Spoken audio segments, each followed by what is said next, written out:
Growing up in KL, I always imagined myself traveling the world and seeing the big cities. So after university, I joined a modeling competition and I ended up winning a contract in London and eventually leveraged that into a full-on modeling career. And I've lived in Paris, Milan, New York, all the big cities. A city is only as interesting as its people. In creating place-making addresses of enduring value, E&O imagines the future of our cities and how we build desirable environments to attract the best talents. Here, we present a glimpse into the minds of brilliant artists, entrepreneurs, and young creatives to share their perspectives on the future of human living. It used to be that if one were to look for better opportunities in life, the traditional answer would be to move to the big city. However, in this digital age, one of the trends to come out from the shift of remote work in Malaysia is that more people are now moving out of the city looking for bigger spaces and more affordable homes, in search of redefining what constitutes a better quality of life. Enter the secondary city boom.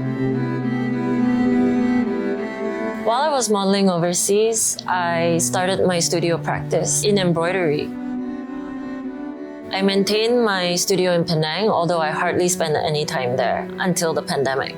I ended up staying in Penang for 2 years, and now Penang is where I call my home. So I decided to move to Johor after considering several places. I looked at Sri Lanka, Bangkok, Tokyo. The proximity to Singapore, I think, is the key. Being able to have one foot in both cities. I still run my businesses out of Singapore, and I'm very comfortable with Malaysia and Johor in specific. You have all the creature comforts that you would expect to have in a modern city, very similar to Singapore, and you still have the charm of Malaysia. So it's the best of both worlds. Before I moved from KL to Johor, there were some apprehensions because I was used to a certain kind of lifestyle in KL. But since I've moved here, I've been pleasantly surprised. I started taking cello lessons. It allowed me to explore things that I would not necessarily have done in KL. And those kind of experiences have added richness to my life, which is invaluable. Those seeking to move to secondary cities such as Johor Bahru are doing so not just for an improved quality of life for themselves, but for their families too. Developments I find in Johor are very well planned. A lot of access to greenery, beautiful parks, shops, many international schools in Johor. There are also great hospitals, great level of service, great doctors, which is a consideration for a lot of homeowners. E&O's Avira Madini Iskandar offers space unlike any other for families and the fatigued big city dweller. Almost at full occupancy, the appeal of Avira Garden Terrace's second phase lies in its tastefully designed homes alongside nature's beauty and bounty. And while it is tucked away in its oasis of calm and quietude, Avira, alongside its upcoming Phase D that is soon to launch, is only a stone's throw away from world-class experiences across the causeway in bustling Singapore. Herein, the appeal of secondary cities lies very much in affording its people time.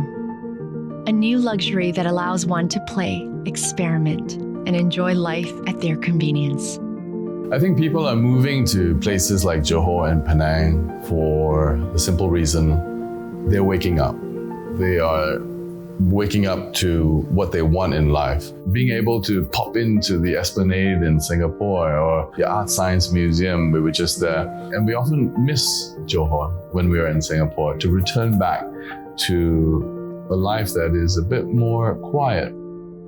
There's a Khalil Gibran poem, and it talks about together yet apart. And I think that's what Johor is to Singapore. And that perfect balance, that symmetry, is what people are starting to embrace. In Penang, one can also find a desire for balance. Andaman by E&O in Penang flawlessly executes the concepts of communal working, dining, and living that is master planned to perfection. spanning 760 acres of land, one will never have to venture too far for all of your daily needs. Whether it's hitting the seafront jogging track, taking a walk on tree-lined paths, or exploring social events in the local square, Andaman offers you excitement by the sea. Residents will also be able to look forward to new developments in Phase 2 of Andaman, which promises a large central park providing a restorative green lung on the island.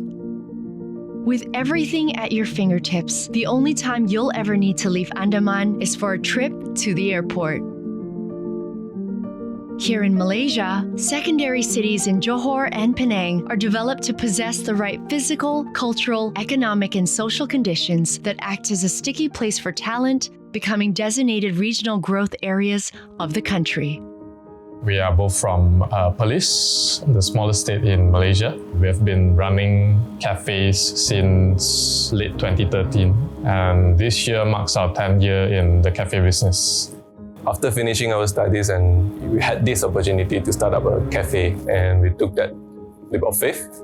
The biggest factor for us to start a business here in Penang instead of KL is definitely because of the warmth of the people. We have been very lucky to come across a team of good people. I think that's why we chose Penang, or Penang Juices, I would say. Back in the days, I would say most of the cafe, including ourselves, cater more towards overseas tourists, but it's a good thing and a good sign to say that nowadays a lot of locals, especially those who move back from the bigger cities like KL and Bangkok and Shanghai, are appreciating our products as well. Penang has always been easily accessible city to us, close to home. It's only 2-hour drive for us to get back home, and flights everywhere. Flights connecting us to Bangkok and KL.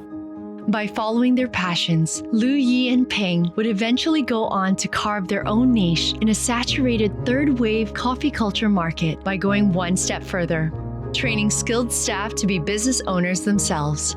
Most of our team members, it just happened naturally that they are not from Penang Island themselves. A lot of them are from Kedah, Petani, and some are from Perlis. We believe in letting people shine in their life.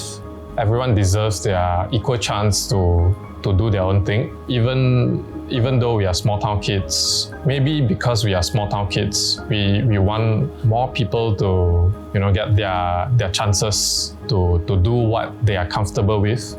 We have a very interesting business model, which we call it the employee-owned initiative. For example, the girl that has been with us since many years ago, she is now a partner, a shareholder of our newest bakery. We do profit sharing, we do special incentive for her and the team. We believe where hard work is, we should reward them accordingly. I think it's important for Penang to get global recognition when it comes to F&B. It provide the opportunity for local youngsters to showcase and to prove their worth to the world that we are capable of achieving something great together as an industry.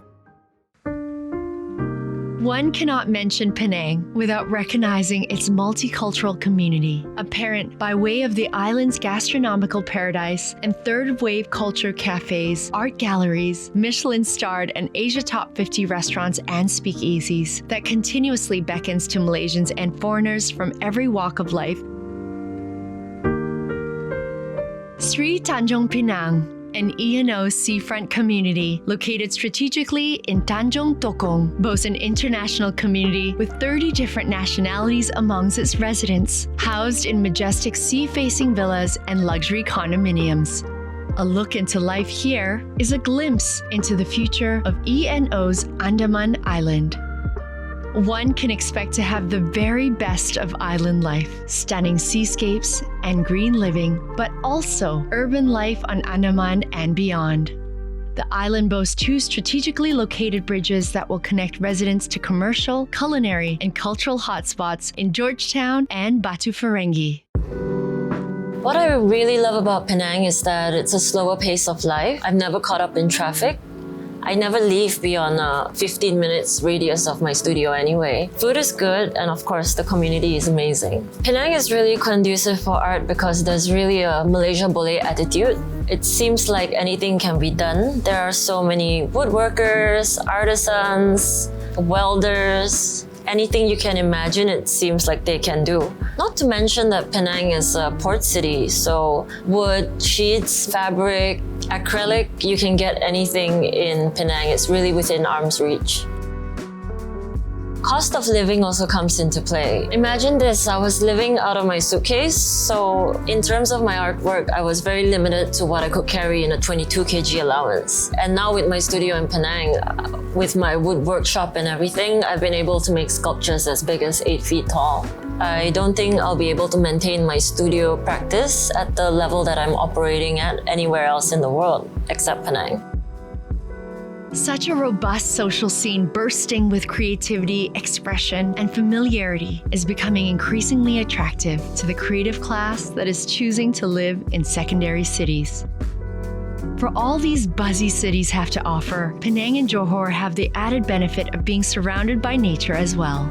Johor is a gem. It feels like we have discovered a treasure. As you know, when you work from home, it's good. I have a study that's dedicated to my work. I open the door and I take a walk in the garden, for example, and I talk to my mango trees. I beseech my pomelo tree to say, please, fruit.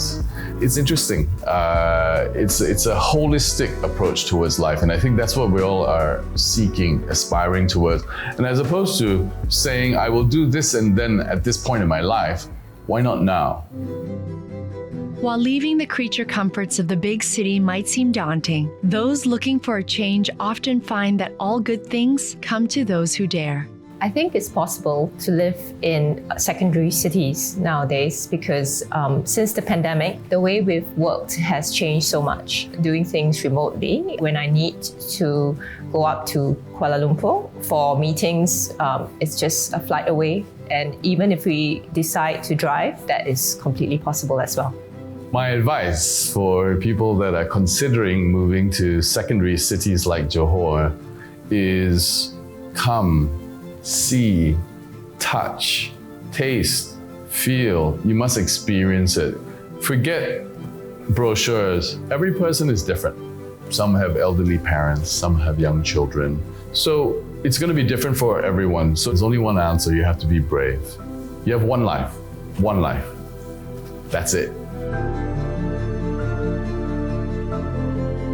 Penang has definitely steered my art in a positive way. There is a great community of artists in Penang. Artists need other artists to grow. The exchange of ideas, seeing each other's processes, supporting each other's at events and exhibitions. Advice is never hard to get. And in this day and age, with all of us being so connected, there's no reason why I can't do what I do here in Penang. At E&O, we are proud to support this goal of housing the workforce that will position Penang and Johor as a networked economy not just domestically, but in the eyes of the world.